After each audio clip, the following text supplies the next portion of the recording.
talking Leafs-Panthers, Game 7, you think law of averages, the Leafs would win one of those Game 7s with that core four, and they just can't seem to get over the hump.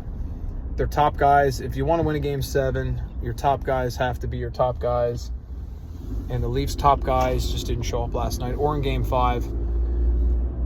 You look at guys like Marchand, he's first every puck. He's not the fastest player in the NHL, but last night he looked like the fastest because he just wanted it more. He was quick to lose pucks, and the second period was an absolute bamboozling. It was like the Leafs were shorthanded.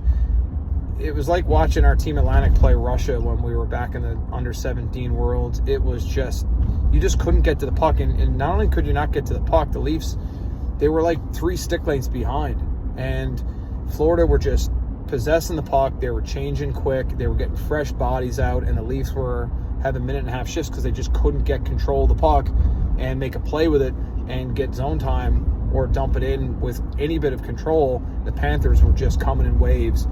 And you just look at guys like Seth Jones. He's getting paid big money. That was a big acquisition at the deadline. He paid dividends last night. That was a beautiful goal. He gets inside the dots. Just a nice shot. Pulls it in towards his feet. Good read of the goalie. The goalie moves there. You go short side if he freezes his feet, and he doesn't, you go far side. And if you look at Wall there, he didn't move his feet a ton, so you go far side and cheddar. Beautiful shot. Florida just looked like a champion last night.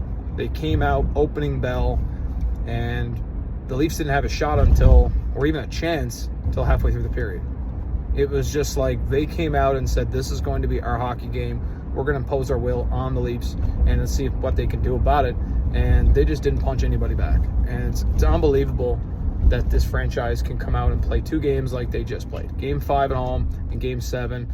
Absolute trap. It's just not acceptable. I don't agree with fans throwing stuff on the ice and throwing beer and throwing jerseys and stuff like that. I don't agree with that.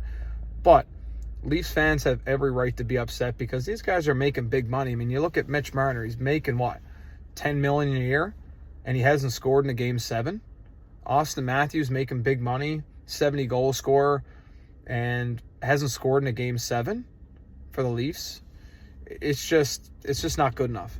And I think what the Leafs have to do is they have to get rid of Marner. I think they tried to get rid of him previously, but they just couldn't manage to pull the trigger, get the right deal done. I think he's got to go.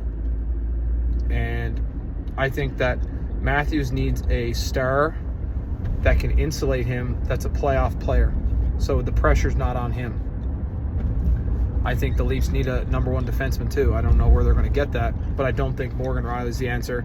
I think they have a lot of guys there that I would consider number 4s, number 5s, and number 6s, and they made it work, but they just don't have a guy there like a Ekblad or like a Jones that can play 25-plus minutes a night, or like a Victor Hedman when Tampa went on their runs, or like a Makar when Colorado won. All these teams had a number 1 defenseman, a true, multi-faceted stud, or a Devon Taves, or somebody there that can log big minutes and be very effective in those big minutes.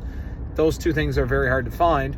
You get a stud forward and a stud D, but I think if the Leafs want to win, they're going to need to find that in the market, or draft and develop, or maybe their window's done.